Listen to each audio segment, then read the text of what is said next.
नमस्कार, मैं सीए रमेश प्रभु, अध्यक्ष महासेवा। आज हम डिस्कस करने वाले हैं, महारेरा ने एक नया सर्कुलर निकाला है जिसका नंबर है सर्कुलर नंबर 8 2019। ये 28 मार्च 2019 को सर्कुलर जारी किया है। महत्वपूर्ण उद्देश्य है कि जो रियल एस्टेट प्रोजेक्ट रुका हुआ है उसको रिवोकेशन करते हुए तो इस प्रोजेक्ट को कैसे आगे लेके जा सकते हैं। इस पर्टिकुलर सर्कुलर ने महारेरा ने एसोसिएशन अथॉरिटी का क्या रोल रहेगा, डेवलपर का क्या रोल रहेगा और क्या क्या डॉक्यूमेंट उनको सबमिट करना है, पैनल तैयार करने की बात किया है। जो पैनल ये तय करेगा कि इस प्रोजेक्ट को किस तरह से कंप्लीट करना चाहिए।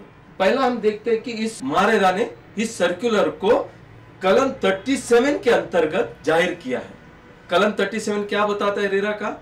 ये बताता है कि रियल एस्टेट रेगुलेटरी अथॉरिटी को ये अधिकार दिया गया है, कोई भी कामकाज करने के लिए वो कोई भी डायरेक्शन ला सकता है जो कायदा का चौकट में रहेगा, नियम का चौकट में रहेगा, जो रेगुलेशन है उसका चौकट में रहेगा। इस कलम के अंतर्गत महारेरा ने ये सर्कुलर को जाहिर किया। कलम 7 में और कलम 8 में ये बताया गया है कि प्रोजेक्ट को कब कैंसिल कर सकते हैं, कब रिवोकेशन कर सकते हैं। और कलम 8 में ये बताया गया है कि वो प्रोजेक्ट एक बार खत्म करने के बाद या कैंसिल करने के बाद महारेरा के पास लगभग 20,000 प्रोजेक्ट रजिस्टर है। उसमें बहुत सारा प्रोजेक्ट उसका कालावधि हो गया है और बहुत सारा प्रोजेक्ट 2 साल 3 साल होने के बावजूद भी कोई भी प्रगति नहीं हो रहा है। एसोसिएशन ऑफ अथॉरिटी मिलकर बहुत सारा कंप्लेंट कर रहा है। अभी एक ही मकसद महारेरा का है कि जो प्रोजेक्ट रुका हुआ है उसको किसी तरह से समाप्त करना है, किसी तरह से उसको कंप्लीट करके जो एसोसिएशन है या जो फ्लैट बायर है उनको घर दिलाना है। इसके लिए महारेरा ने एक स्टैंडर्ड ऑपरेटिंग प्रोसीजर का जाहिर किया है। यह है 28 मार्च 2019 को ये प्रसिद्धि किया है। इस सर्कुलर में महत्वपूर्ण ये बताया गया है कि कंप्लेंट एसोसिएशन ऑफ अथॉरिटी ने करना चाहिए। एसोसिएशन ऑफ अथॉरिटी एक लीगल बॉडी हो सकता है, एक सोसाइटी हो सकता है, या एक कंपनी हो सकता है, या कोई भी एसोसिएशन जो फ्लैट बायर ने मिलकर किया हो, ये लीगल बॉडी हो, ये महत्वपूर्ण है। जो भी एसोसिएशन हम बता रहे हैं ये रजिस्टर होता है तो उसमें कम से कम 51% लोगों ने जो फ्लैट खरीदी किया वो उसमें शामिल होना चाहिए।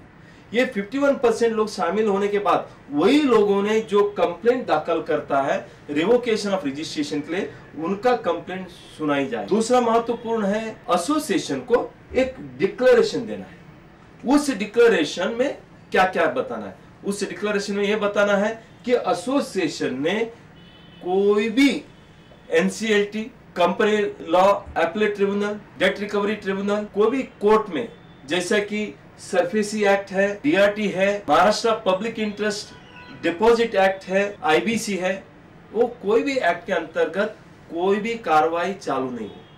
तो इस तरह से एक डिक्लेरेशन नहीं है, ऐसे एक डिक्लेरेशन भी देना बहुत जरूरी। दूसरा, list of all the stakeholders. अभी स्टेक होल्डर में कौन आता है? ये कहता है जिन्होंने घर के लिए कर्जा दिया हो या जिन्होंने प्रोजेक्ट के लिए लोन दिया हो, उसमें कॉन्ट्रैक्टर हो, उसमें चार्टर्ड अकाउंटेंट हो, उनका सब डिटेल देना भी ये कंपल्सरी है। उसके साथ साथ फॉर्म नंबर 1 एक आर्किटेक्ट देता है, फॉर्म नंबर 2 एक इंजीनियर देता है, फॉर्म नंबर 3 चार्टर्ड अकाउंटेंट देता है, फॉर्म नंबर 4 आर्किटेक्ट देता है। ये सब फॉर्म में जिस सीए ने या आर्किटेक्ट ने, इंजीनियर ने साइन किया, उनका पूरी डिटेल देना भी जरूरी है। महारेरा क्या करती है?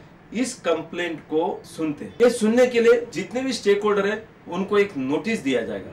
प्रमोटर को यह बताया जाएगा कि आपका जो प्रोजेक्ट है क्यों कैंसिल करना चाहिए, उसका कारण क्या है।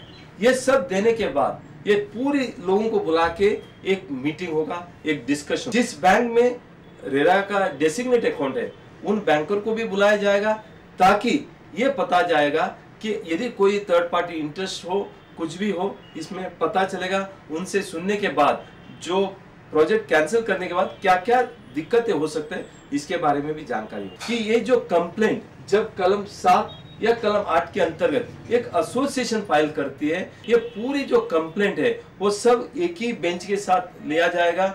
उस मेंबर या चेयरपर्सन इसको सुनेगा और सब कंप्लेंट के साथ ही इसका निर्णय लिया जाए। महारेरा एक बार कंप्लेंट आ गया, ये सुनने के बाद मारेरा एक पैनल तैयार करेगा जिसको बोलते हैं डेसिग्नेटेड रेजोल्यूशन पैनल। ये जो डेसिग्नेटेड रेजोल्यूशन पैनल में मारेरा काउंसिलिएशन फोरम बनाया। मारेरा काउंसिलिएशन फोरम में जो भी सदस्य हैं उनको शामिल किया जाएगा। एक आधा चार्टर्ड अकाउंटेंट को शामिल किया जाएगा, एडवोकेट को शामिल किया जाएगा, इंजीनियर को शामिल कराया जाएगा, या जो भी उस रियल एस्टेट में संबंधित जानकार रखते हैं उनको 3 आदमी का एक पैनल तैयार किया जाएगा जिसको डेसिग्नेटेड रेजोल्यूशन पैनल कहा जाता है। उस पैनल को ये रोल है कि उनको 4 महीने के अंदर पूरी प्रोजेक्ट का जानकारी लेना है। प्रोजेक्ट का जानकारी लेने के बाद पहला उनको ब्लूप्रिंट देना है, प्रोजेक्ट में कितना काम बाकी है, कितना करना है, मतलब एक कंस्ट्रक्शन ब्लूप्रिंट उनको देना हो। दूसरा जो है फाइनेंशियल ब्लूप्रिंट। फाइनेंशियल ब्लूप्रिंट मतलब कि कितने पैसा आना बाकी है, कितना और पैसा लगेगा, किधर से कर्जा है और कितने लोगों को देना है, तो फाइनेंशियल ब्लूप्रिंट होगा, कैश फ्लो होगा। तीसरा महत्वपूर्ण है टोटल ओवरऑल प्रोजेक्ट का ब्लूप्रिंट होगा, कितना एमिनिटीज है, क्या है और कैसे समाप्त करना है और कितने अलॉटीज है। और ये पैनल को, जिसको डेसिग्नेटेड रेजोल्यूशन पैनल मारेरा ने जो डेसिग्नेट करते हैं हर प्रोजेक्ट को, उनको ये भी बताया जाता है कि जितने भी प्रमोटर्स है, उनका स्टेक होल्डर है, उनसे लेके मीटिंग करना, एसोसिएशन अथॉरिटी के साथ मीटिंग करना, रेजोल्यूशन का फॉर्मेट देना ताकि मारेरा इसके ऊपर निर्णय ले। एग्जिस्टिंग चार्टर्ड अकाउंटेंट है, एग्जिस्टिंग इंजीनियर है, एग्जिस्टिंग आर्किटेक्ट है, ये भी उस पैनल को सहयोग देंगे। और महत्वपूर्ण ये है कि कॉम्पिटेंट अथॉरिटी को भी बुलाया जाएगा। कॉम्पिटेंट अथॉरिटी मतलब जो प्लानिंग अथॉरिटी है, जो सैंक्शन प्लान करती है, जो अप्रूवल देते हैं, उनको भी इसमें शामिल किया जाएगा। उनको भी एक डायरेक्शन दिया जाएगा कि ये प्रोजेक्ट, रुका हुआ प्रोजेक्ट को किस तरह से आगे लेके जा सकते हैं। मारेरा किस तरह से निर्णय लेगा? पहला, मारेरा ये देखेगी सेक्शन 7 सबसेक्शन 3 के हिसाब से क्या कुछ कंडीशन डालते हुए प्रोजेक्ट को कैंसिल न करते हुए क्या उसी प्रमोटर को प्रोजेक्ट को हैंडओवर करने को दे सकते हैं।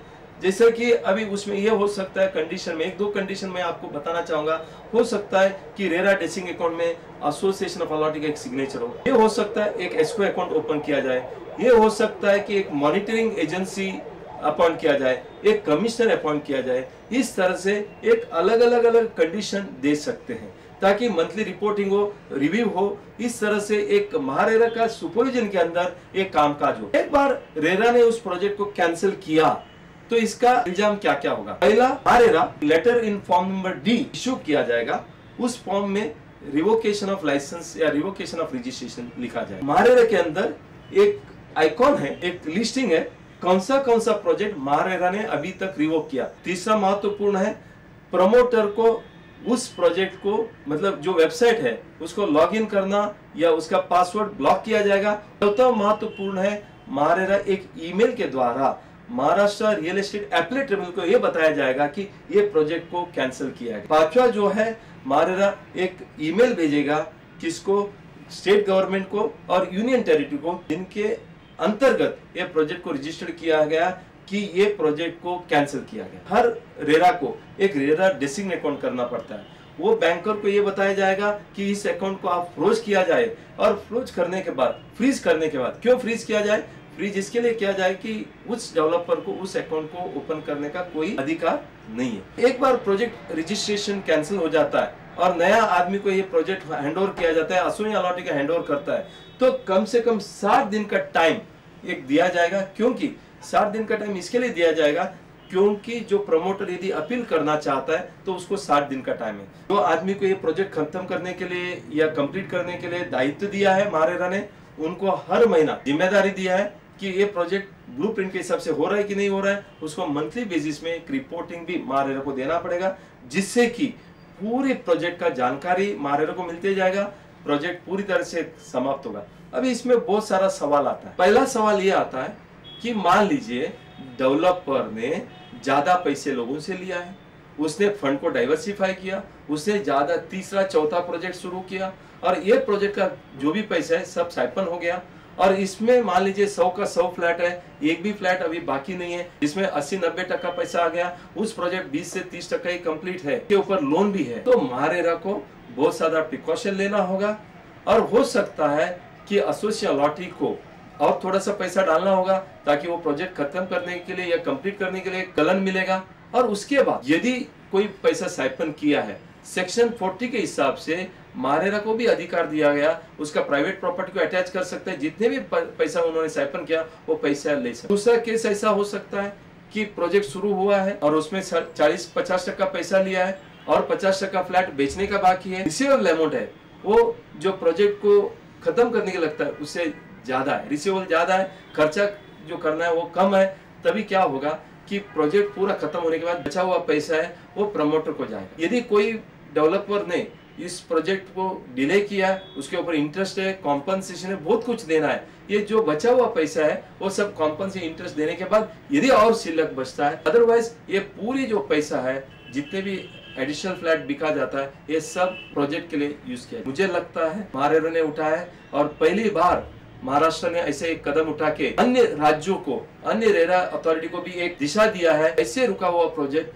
किस तरह से आगे लेके जा सकते हैं, ताकि जो रेरा जो स्थापन हुआ है, जो रुका हुआ प्रोजेक्ट को एक इल्जाम देने के लिए या उसका पूर्णतः करने के लिए, तो मुझे लगता है ये कदम बहुत अच्छा कदम है। अभी हम आपको बताना चाहते हैं कि जिसका मैं अध्यक्ष हूँ, महासेवा, हम भी ऐसे रुका हुआ प्रोजेक्ट को जानकारी देते हैं, उनको मार्गदर्शन करते हैं। यदि आपको इसके बारे में ज्यादा जानकारी चाहिए, आपको कोई मदद चाहिए, आप हमारा एसोसिएशन में बेशक आ सकते हैं। हमारा एसोसिएशन का नाम है महाराष्ट्र सोसाइटीज वेलफेयर एसोसिएशन, जिसका मुख्य कार्यालय अंधेरी में और ब्रांचेस पूना, नई मुंबई, डोंबिवली, फोर्ट ऑफिस और वसई जैसा शहरों में है। आज के लिए इतना ही है और मैं आपको विनती करूंगा, यदि आपको कोई भी और जानकारी जाननी चाहिए, आप YouTube में महासेवा का न्यूज चैनल है उसमें आप लिख सकते हैं। आपसे मेरा विनती है आप ये वीडियो को अपना दोस्तों के साथ और आपका रिलेटिव के साथ शेयर करते रहिए, अलग अलग ग्रुप में डालते जाइए, क्योंकि ऐसे नॉलेजेबल वीडियो हम आपको बनाते जाएंगे। और मेरा यही रिक्वेस्ट है कि आप इसको सब्सक्राइब करिए, इस चैनल को सब्सक्राइब करिए और बेल आइकॉन को दबाइए, ताकि हर बार नया नया वीडियो जो है आपको नोटिफिकेशन मिलते रहेगा। आपको ज्यादा जानकारी चाहिए, आप हमारा एसोसिएशन का कार्यालय को संपर्क कर सकते हैं। मैं उस कार्यालय महाराष्ट्र सोसाइटी वेलफेयर अध्यक्ष हूं और हमारा दूरध्वनि नंबर है 022-4255-1414 या 022-4255-1425। आप हमें ईमेल के द्वारा भी संपर्क कर सकते हैं। हमारा ईमेल एड्रेस है msw.shg@gmail.com और हमारा कार्यालय अंधेरी में है। आप कभी भी अपॉइंटमेंट लेके आ सकते हैं और किस टाइप का आपको वीडियो चाहिए वो बताते जाइए, ताकि हम नया नया वीडियो आपको बनाते जाइए। हमारा यही मकसद है कि ज्यादा से ज्यादा जानकारी आप लोगों को दिया जाए, ताकि आपका नॉलेज बढ़ते रहे।